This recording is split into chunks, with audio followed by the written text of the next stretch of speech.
วัสดีค่ะมาพบกับแจ็คนะคะกับช่อง Easy Food by ชยาค่ะวันนี้แจ็คมาชวนทำชิฟฟ่อนเผือกมะพร้าวอ่อนค่ะสูตรเค้กง่ายๆนะคะทำทานเองได้ที่บ้านค่ะหรือจะทำขายก็ได้นะคะ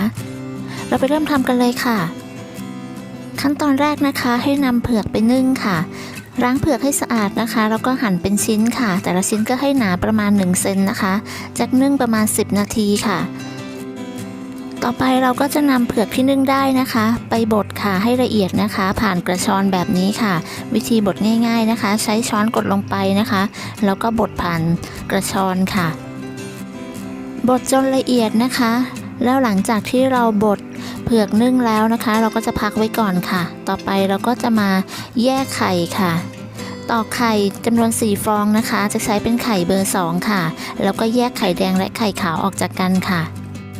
ในขั้นตอนนี้ก็ให้ทำด้วยความระมัดระวังนะคะระวังอย่าให้ไข่แดงติดมาในไข่ขาวนะคะไม่งั้นเราจะทำให้ตีไข่ขาวขึ้นยากค่ะ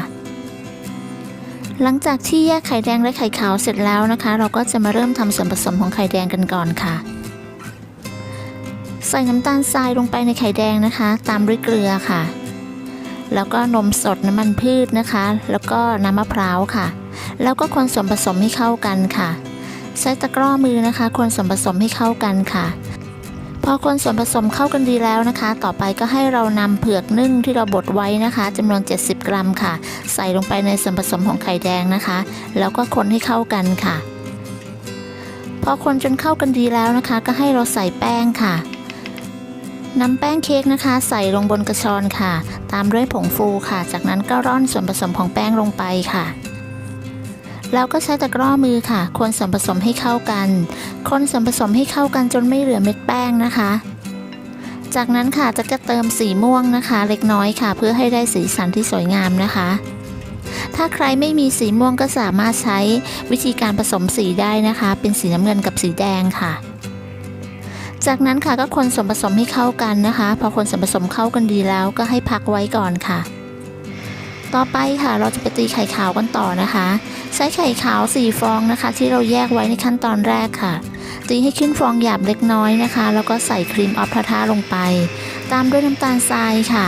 น้ำตาลทรายจะแบ่งใส่ออกเป็น3 ครั้งนะคะแต่ละครั้งก็จะให้ห่างกันประมาณ20 วิค่ะ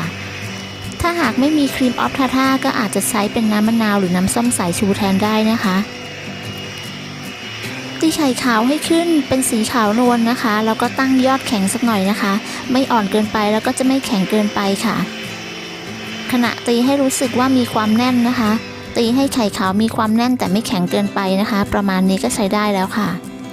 จากนั้นค่ะก็ให้ตีต่อด้วยความเร็วต่ำ30 วินะคะเพื่อตัดอากาศค่ะ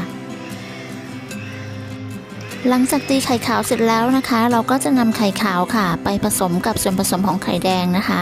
โดยจะแบ่งใส่ไข่ขาวทั้งหมด3 ครั้งนะคะในปริมาณที่กะว่าเท่าๆกันค่ะแล้วก็คนตะล่อมส่วนผสมให้เข้ากันดีนะคะในขั้นตอนนี้ก็ให้เราทำด้วยความเบามือนะคะถ้าใครไม่สะดวกใช้ตะกร้อมือก็อาจจะใช้เป็นไม้พายได้ค่ะคนตะล่อมส่วนผสมของไข่ขาวและไข่แดงให้เข้ากันจนเนียนแล้วนะคะต่อไปเราก็จะนำไปใส่พิมพ์เค้กได้เลยค่ะพิมพ์เค้กที่ใช้วันนี้นะคะเป็นขนาด8x8ค่ะทาเนยหรือน้ำมันที่ก้นพิมพ์นะคะแล้วก็ปูด้วยกระดาษไขค่ะ